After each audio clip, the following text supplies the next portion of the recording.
তার সুযোগ উত্তরসূরি জনাব তারেক রহমানের তত্ত্বাবধানে এই ৩১ দফা দেওয়া হয়েছে, যারই বাস্তবায়ন আমরা দেখতে পাচ্ছি। আজকে তো ২ সপ্তাহ হলো সরকার,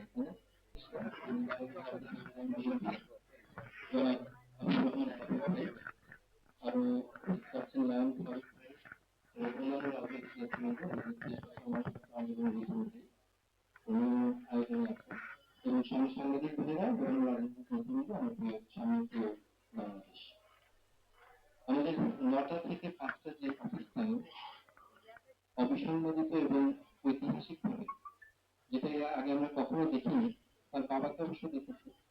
৮টা ৫৫ অফিসে যান যে রাষ্ট্রপ্রধান, সেই জনাব তারেক রহমানের পক্ষ থেকে আপনাদের অভিনন্দন। যার স্মরণে আজকের দোয়া। একটা কথা একটু বলি, দেখুন, যখনই কোনো ব্যক্তি মারা যায়, খুব প্রসিদ্ধ হাদিস, ইদা মাতাল ইনসান, যখনই কোনো ব্যক্তি মারা যায়, ইনকাতা কেটে যায়, মানে মাঝখানে ছেদ করে যায়, আনহু আমালুহু, তার আমলাত করার সুযোগ থাকে না, ইল্লা মিন সালাসাতি, খুব প্রসিদ্ধ হাদিস, ৩টা জিনিস চালু থাকে, তাই না? মিন সাদাকাতিন জারিয়াতিন, মানে যে চলমান যে সাদাকা থাকে, মসজিদ করেছেন, কোনো উপকারী কাজ করেছে, রাস্তা করেছেন, সেটা চলছে, কাজ চলছে, যতদিন ব্যবহার হচ্ছে সেটা তিনি কবর থেকে পেতে থাকেন। শেষেরটা কি? মাঝখানেটা পড়ে আছে, ওটা আসলে আজকে আমরা দেখতে পাই। শেষেরটা হলো ওয়ামিন ওয়ালাদিন সালিহিন ইয়াদউন লাহু, একজন নেক সন্তান যে তার জন্য দোয়া করবে। আচ্ছা দেখুন, যেই সন্তান বলে যে নবী করিম সাল্লাল্লাহু আলাইহি ওয়াসাল্লামের ন্যায় পরায়ণতার ভিত্তিতে রাষ্ট্র পরিচালনা হবে, নেক সন্তানের জন্য আরো খুব বেশি ডেফিনেশন কি লাগে? আমরা আশা করছি তার সন্তানের দোয়া তাদের জন্য কাজে লাগছে ইনশাআল্লাহ। মাঝখানে যেটা আছে ৩টার মধ্যে যে ২ নম্বর জিনিসটা, মিন ইলমিন ইউনতাফাউ বিহি, এমন কোন উপকারী জ্ঞান, এমন কোন উপকার যেটা রেখে যাবেন, যেটা থেকে মানুষ উপকার পেতে থাকবে।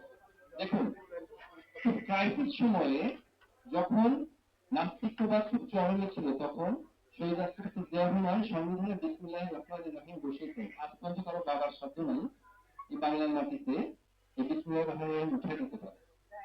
তারপর শাসনতন্ত্রের মূলনীতি সর্বশক্তিমান আল্লাহর উপর পূর্ণ বিশ্বাস ও আস্থা, এটা যে শাসনতন্ত্রের মূলনীতির ৪টার মধ্যে একটা হবে, এটা প্রথমে তিনি বসিয়ে দিয়ে দিয়েছিলেন।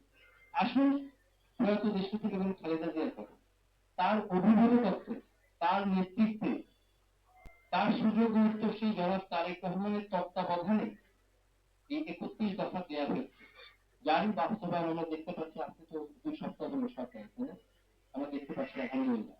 এই যে আমরা দেখি না, একটা সম্মানজনক অনুষ্ঠানে গিয়েছিলাম, সেদিন বলছিলেন দায়িত্বশীল ব্যক্তিবর্গ সরকারের পক্ষ থেকে একজন বলছিলেন যে বাপদাদার আমলে শুনেছি, নিজের জীবনে দেখলাম ১৩টা নির্বাচন, তাই না, ভালো খারাপ সব মিলিয়ে ১২টা নির্বাচনই দেখেছি কম বেশি ম্যাগনিটিউড কম হতে পারে, বেশি হতে পারে, যে ইলেকশনের পরপরই ক্ষমতাসীন দলের লাগাম টেনে ধরতে ধরতে অনেক বড় বড় কিছু অন্যায় ঘটে যায়।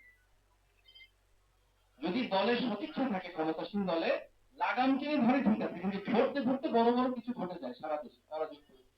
এই প্রথম দেখলাম যে উল্লেখযোগ্য কোনো অরাজক পরিস্থিতি, মানে দলীয় দাপটে যে সমস্ত হয়, এই ধরনের কিছু দেখলাম না, নজিরবিহীন। আমি উত্তরে কি বলেছিলাম জানেন? এই যে ৯টার সময় অফিস, ৮টা ৫৫ যে অফিসে যায় না, এটা একটা মেসেজ যে কোনো অন্যায়কে প্রশ্রয় দেওয়া হবে না, মুহূর্ত চেঞ্জ, চলো বদলে দেবে, এটাই হলো সেই মেসেজ। এ কারণেই বোঝা যাচ্ছে যে যে দেশের প্রধানমন্ত্রী রাস্তার প্রোটোকল লাগে না, যে দেশের প্রধানমন্ত্রী সম্বন্ধে আগে কথা হয়েছিল তিনি নিরাপত্তার ভয় নাকি দেশে আসছেন না, তাহলে আজকে নিরাপত্তার ভয় নেই, যিনি নিরাপত্তার ভয় নাকি দেশেই আসছেন না, তিনি নিরাপত্তা ছাড়া, কোন রকম প্রোটোকল ছাড়া, এটা কোন প্রোটোকল জীবনে কোন দেখতে ভিভিআইপি প্রোটোকল এরকম হয়? তিনি রাস্তায় চলছেন, মানুষজন এসে তার সাথে কথা বলছেন, যাই হোক।